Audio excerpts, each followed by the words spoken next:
గుంటూరులో ఆచార్య ఎన్జీ రంగా 125వ జయంతి ఉత్సవాలకు సీఎం చంద్రబాబు హాజరయ్యారు. మాట్లాడుతున్నారు. ఇప్పుడు లైవ్ చూద్దాం.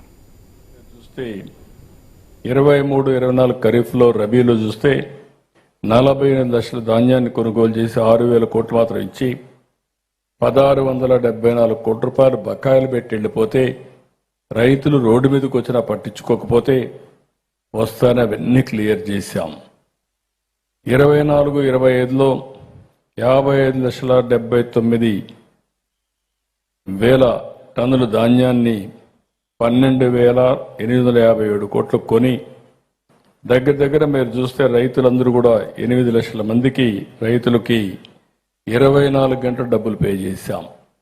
ఈ రోజు కూడా ఒకటే ఆమె ఇస్తున్న ఆర్థిక ఇబ్బందులున్నాయి, సమస్యలున్నాయి. 5 ఏళ్లు రాష్ట్ర ఆర్థిక వ్యవస్థే కాకుండా అన్ని వ్యవస్థలు విచ్ఛిన్నం అయిపోయినాయి. చాలా సమస్యల సుడిగుండంలో ఉన్నాం. అయినా కూడా రైతుకు అన్యాయం జరగకూడదు, ఇబ్బంది రాకూడదనే ఉద్దేశంతో 24 గంటల్లో వాళ్ళ యొక్క పంట తీసుకున్న 24 గంటల్లో డబ్బులు వాళ్ళ అకౌంట్లో వేసే బాధ్యత ఈ ప్రభుత్వం తీసుకుంటున్నామని చెప్పి కూడా నేను మీకు తెలియజేస్తున్నా. ఆ రోజు రైతు భరోసా కింద 7,500 ఇస్తే ఈరోజు ఇబ్బందులున్నా 14,000 చేశాం. ప్రభుత్వం గవర్నమెంట్ ఆఫ్ ఇండియా 6,000 ఇస్తుంది, 2 కలిపితే 20,000 రూపాయలు ఇస్తున్నాం. మొన్నని 3,174 కోట్ల రూపాయలు అన్నదాత సుఖీభావ కింద రైతు అకౌంట్కి వేసాం.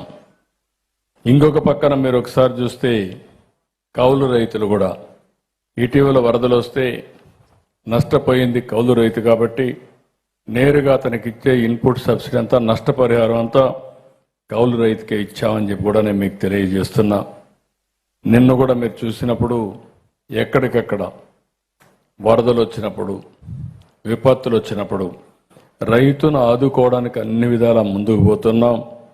ఎక్కడ ఎవ్వరికి ఇబ్బంది లేకుండా చేయడం కోసం మనం కార్యక్రమాలు చేసే పరిస్థితికి వచ్చాం.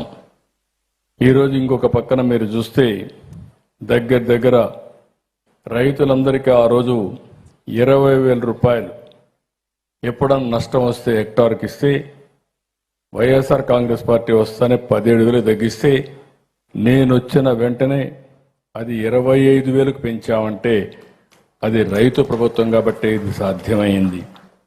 పంటల బీమా కూడా కావాలని మాట్లాడే పరిస్థితి వస్తున్నారు.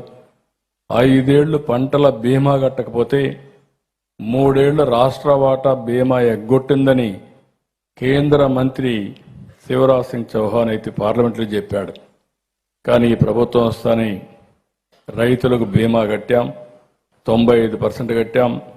12వ తారీఖు నవంబర్ లోపల మిగిలిన 5% కట్టి ఏ రైతుకు ఇబ్బంది లేకుండా బీమా ఇప్పించే బాధ్యత కూడా ఈ ప్రభుత్వం తీసుకుంటామని చెప్పి నేను మీకు తెలియజేస్తున్నా. రైతుకు ఎక్కడ కూడా గిట్టుబాటు ధర పడిపోయినప్పుడు అనేక సందర్భాల్లో రైతాంగం ఇబ్బందులు పడుతున్నారు. దీనికోసం మామిడికి 260 కోట్ల రూపాయలు వాళ్ళకి గిట్టుబాటు ధర ఇచ్చాం, అదనంగా ఇచ్చాం. పొగాకు 273 కోట్లు ఖర్చు పెట్టి వాళ్ళని ఆదుకున్నాం. కోకోకి 14 కోట్లు ఇచ్చాం. కాఫీకి 50 కేజీలు చొప్పున ఎకరానికి 5,000 రూపాయలు, మిర్చికి 130 కోట్లు ఖర్చు పెట్టాం. ఇది కాకుండా ఇంకా మీరు చూస్తే టమాటాకు 12 కోట్లు, ఉల్లి దెబ్బతింటే ఒక హెక్టార్కి 50,000 రూపాయలు చొప్పున 100 కోట్లు ఖర్చు పెట్టే పరిస్థితికి వచ్చాం. రాయలసీమ కరువు ప్రాంతంలో డ్రిప్ ఇరిగేషన్ ఆపేస్తే మళ్ళీ ఈరోజు డ్రిప్ ఇరిగేషన్ ఇస్తున్నాం. 100కి ఎస్సీ ఎస్టీ రైతులైతే 100% ఇస్తున్నాం. మిగిలిన వాళ్ళందరికీ 50 నుంచి 90% ఇచ్చే పరిస్థితికి వచ్చాం. నేను ఒకటే ఆలోచిస్తున్నా, రైతాంగానికి కూడా విజ్ఞప్తి చేస్తున్నా. ఓసారి మీరు కొంతమంది కౌలు రైతులు కూడా ఎక్కువ భూమి తీసుకోవడం, కౌలు చేయడం, అప్పులు ఎక్కువ చేయడం, అప్పులు తీర్చలేక ఆత్మహత్యలు కూడా చేసుకునే పరిస్థితికి వస్తున్నారు. ఇలాంటివి వచ్చినప్పుడు ఎంత చేయగలుగుతామో అంతే చేయడం, ఏ రైతు కూడా అధైర్యపడద్దని చెప్పి మరొకసారి విజ్ఞప్తి చేస్తున్నా. ఓసారి ఇబ్బందులు వస్తాయి, ఇబ్బందులు వచ్చినప్పుడు ధైర్యంగా ఫేస్ చేయాలి తప్ప ఆత్మహత్యలు చేసుకోవడం పరిష్కారం కాదు. ఈ విషయం కూడా రైతాంగం మొత్తం గుర్తుపెట్టుకోవాల్సిన అవసరం ఉంది. ఈ ప్రభుత్వం చాలా స్పష్టంగా ఉన్నాం. మీకు ఒకటే విజ్ఞప్తి చేస్తున్నాను, ప్రతి ఒక్క విషయంలో కూడా మీకు అండగా ఉంటాం. రైతులకి పావలా వడ్డీకే రుణాలు ఇప్పించడం కోసం దానికి కూడా బడ్జెట్లో డబ్బులు పెట్టాం. ఇలాంటి కార్యక్రమాలే కాకుండా ఏ రైతు కూడా ఇబ్బంది పడకుండా ఉండడానికి ఏమేం చేయాలో అన్ని కార్యక్రమాలు చేస్తున్నాం.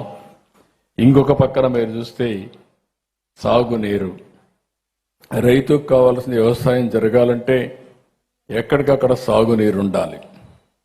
నీరుంటే వ్యవసాయం సుజావుగా జరుగుతుంది. అందుకని ఈ సంవత్సరం నాకు చూసినప్పుడు ఈ ప్రభుత్వం తీసుకున్న అన్ని జాగ్రత్తల వల్ల మైన్ ఇరిగేషన్ ట్యాంకులు కానీ, మీడియం ఇరిగేషన్ ట్యాంకులు కానీ, అదే మాదిరిగా మేజర్ ఇరిగేషన్ రిజర్వాయర్స్ కానీ అన్నిట్లో నీళ్లు పెట్టే పరిస్థితికి వచ్చాం. 95% ట్యాంకుల్లో రిజర్వాయర్లు నీళ్లున్నాయంటే దగ్గర 1100 టీఎంసీ నీళ్లు మనం జలాశయాల్లో పెట్టుకోవాల్సి వస్తే దగ్గర 1000 టీఎంసీ నీళ్లు జలాశయాల్లో ఉన్నాయంటే అది తెలుగుదేశం ప్రభుత్వం, ఎన్డీఏ ప్రభుత్వం తీసుకున్న జాగ్రత్త, చొరవ అని చెప్పి కూడా నేను మీకు తెలియజేస్తున్నా. ఒకప్పుడు రిజర్వాయర్ అన్నీ కూడా ప్రమాదంలో ఉండేటివి. కనీసం గేట్లు కూడా మెయింటైన్ చేయలేని పరిస్థితికి వచ్చారు. ఈరోజు ఎక్కడ చూసినా ఏ ప్రాజెక్టుకు కూడా డబ్బులు ఖర్చు పెట్టి ముందు జాగ్రత్తగా మెయింటైన్ చేస్తున్నాం. నేను ఒకటే ఆలోచిస్తున్నాను, రాష్ట్రానికి ఒకప్పుడు 2 సమస్యలు ఎక్కువ ఉండేటివి.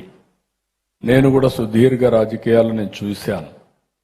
రాయలసీమ మొత్తం ఎక్కడికక్కడ